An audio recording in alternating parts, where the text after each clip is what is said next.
আমার কথা শোনার জন্য আপনাদেরকে স্বাগতম। বন্ধুরা, আগামী জাতীয় নির্বাচনে বিএনপি যদি জয়ী লাভ করে তাহলে বিএনপির অবস্থা আগামী দিনে আওয়ামী লীগের মতো হবে না তো, নাকি আওয়ামী লীগের থেকেও খারাপ পরিস্থিতি তৈরি হতে হবে? এটি নিয়ে বিভিন্ন মহলে আলোচনা এবং সমালোচনা তৈরি হচ্ছে। বিভিন্ন চায়ের দোকান থেকে শুরু করে সর্বোচ্চ পর্যায়ে কিন্তু এটি নিয়ে এখন আলোচনা এবং সমালোচনা হচ্ছে। কারণ বিএনপির এখন যে পরিস্থিতি সেটি হচ্ছে লাগামহীন গরুর মতন অবস্থা। অর্থাৎ একটি গরুর যেমন লাগামহীন অবস্থায় শুধু চলতেই থাকে, দৌড়াইতেই থাকে, বিএনপির পরিস্থিতি কিন্তু ঠিক এরকম অবস্থায় তৈরি হয়েছে। কারণ নেতৃত্ব শূন্য একটি দল তৈরি হয়েছে বিএনপি। তারেক রহমান তিনি বিদেশের মাটিতে রয়েছেন, তিনি বিদেশের মাটিতে বসে এই দলকে নিয়ন্ত্রণ করতে পারছে না। আমরা দেখতে পাচ্ছি বিভিন্ন জায়গাগুলোতে চাঁদাবাজি থেকে শুরু করে বিভিন্ন রকম অপকর্মে জড়িয়ে পড়েছে, যেটি কিন্তু বিএনপির বা দলের প্রতি একটা ভাবমূর্ত নষ্ট হয়। আপনারা জানেন যে স্বৈরাচার শেখ হাসিনা পতনের পর 5 তারিখের পরে বিএনপির চেয়ারপারসন বেগম খালেদা জিয়া এবং তারেক রহমানের প্রতি মানুষের যে একটা সিম্পিতি তৈরি হয়েছিল সেটা কিন্তু দিন দিন আস্তে আস্তে নষ্টের দিকে যাচ্ছে। এবং বলা হয়েছিল যে তারেক রহমান বীরের দেশে ফিরে আসবে।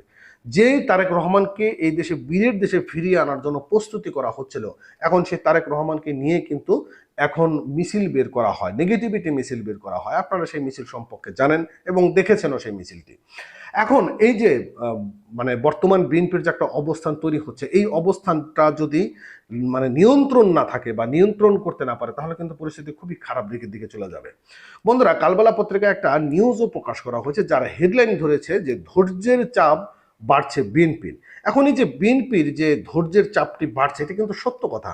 কারণ যত সময় যাচ্ছে ততই বিএনপির উপর চাপ তৈরি হচ্ছে, তাদের নেতাকর্মীরা বিভিন্ন জায়গাগুলোতে অপকর্মে জড়িয়ে পড়েছে। আপনারা দেখেছেন যে মিটফোর্ড হসপিটালের সামনে যে একটা অঘটন ঘটে গিয়েছে। আবার আজকে কিছুক্ষণ আগে একটা নিউজের একটা ভিডিও নিউজ আমার চোখের সামনে পড়লো, যে এটা অথেন্টিক একটা নিউজ। সেই নিউজে বলছে যে কিছু বিএনপির কর্মীরা তার একটা গ্যারেজে গিয়ে বলছে যে আপনার দোকান ছেড়ে দিতে হবে এবং চলে যেতে হবে। সেই গ্যারেজ মালিক কাকুতি মিনতি করছে, কোনো কোনো কথা শুনছে না।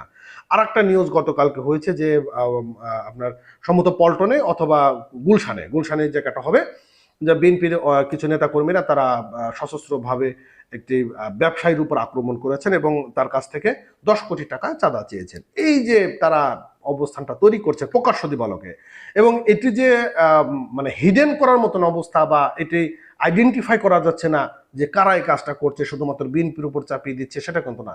এটি কিন্তু আইডেন্টিফাই করা যাচ্ছে যে আসলে মূলত এই কাজগুলো কারা করছে। যখনই এই জিনিসগুলো এখন মানুষের প্রকাশ্যে চলে আসছে তখন এই বিএনপির অবস্থানটা কিন্তু আস্তে আস্তে নষ্টর দিকে চলে যাচ্ছে এবং নষ্ট হয়ে যাচ্ছে। ঠিক এই পরিস্থিতিকে ট্যাকেল দিতে এখন মানুষ জামাতের দিকে ঝুঁকে যাওয়ার কিছুটা সম্ভাবনা রয়েছে। এবং অনেকেই রয়েছেন যে জামাত কে আসলে ভোট দেবো কিনা বা জামাত ক্ষমতা আসলে কি করবে, মানুষের একটা বড় একটা দ্বিধাদ্বন্দ্বের মধ্যে পড়ে গিয়েছে।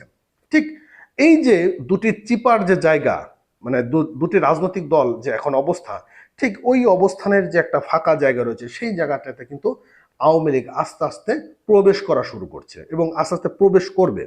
মানুষের মধ্যে এখন একটা এমন মানে অবস্থান তৈরি হয়েছে যে মানুষ এখন বলাই শুরু করেছে যে আগেই ভালো ছিলাম। তো এই যে স্বৈরাচার ভালো ছিল, মানে বোঝেন যে যে স্বৈরাচারকে হটিয়ে দেওয়া হয়েছে, যে স্বৈরাচারকে মানুষ রাখতে চায়নি, মানুষের ভোট অধিকার কেড়ে নিয়েছে, মিথ্যা মামলা দিয়েছে, মানুষকে অধিকার কেড়ে নিয়েছে, সেই স্বৈরাচারই ভালো ছিল। যখন মানুষের মুখে এই কথাগুলো উচ্চারিত হয় তখন বুঝতে হবে যে এখন আইন শৃঙ্খলার অবস্থা এবং অন্যান্য রাজনৈতিক দলের অবস্থানটা কতটা অবনতির দিকে চলে গিয়েছে। তো কালের বেলায় একটা নিউজও প্রকাশ করেছে, যেটি আমি আপনাদের মাঝে একটু শেয়ার করার চেষ্টা করি। বলেছে যে বিভিন্ন ইস্যুতে ঘিরে সম্প্রতি বিএনপির চাপে ফেলা প্রবণতা চলছে বলে মনে করেছেন দলটির নীতি নির্ধারকরা। তারা বলছেন যে কোনো নেতিবাচক ঘটনা ঘটলে সংবদ্ধভাবে বিএনপি নেতাকর্মীদের জড়িয়ে অপপ্রচার চালানো হচ্ছে। এই যে একটা নিউজ প্রচার করেছে যে সংবদ্ধভাবে নেতাকর্মীদের উপর অপপ্রচার করা হচ্ছে, কিন্তু ভিডিও ফুটেজগুলো বা বিভিন্ন সোর্সের মাধ্যমগুলো থেকে আমরা জানতে পারছি এবং দেখাও যাচ্ছে যে তারা বিভিন্ন বিএনপির বিভিন্ন পদ পদবিতে তারা রয়েছে। এখন কিছুটা অপপ্রচার রয়েছে, কিন্তু বেশিরভাগই যে মিথ্যা সেটা কিন্তু নয়, বেশিরভাগই কিন্তু সত্যতা রয়েছে।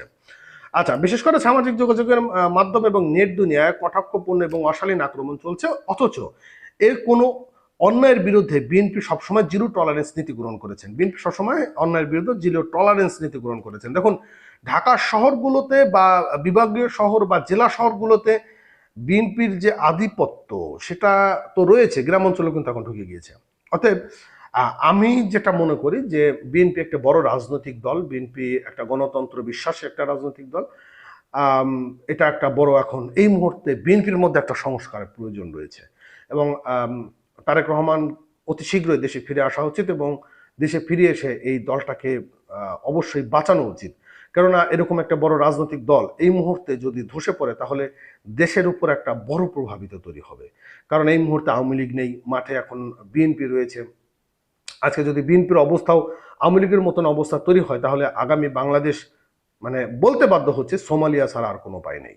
তো যাই হোক, এই মুহূর্তে বিএনপির যত নেতাকর্মীরা রয়েছেন বা যারা বিএনপিকে ভালোবাসেন, আমার মনে হয় যে আপনাদেরকে একটু সংযম হওয়া উচিত। তো যাই হোক, এই ছিল আজকের মতন সর্বশেষ আপডেট। ভালো থাকবেন, সুস্থ থাকবেন। নতুন হলে চ্যানেলটি সাবস্ক্রাইব করবেন।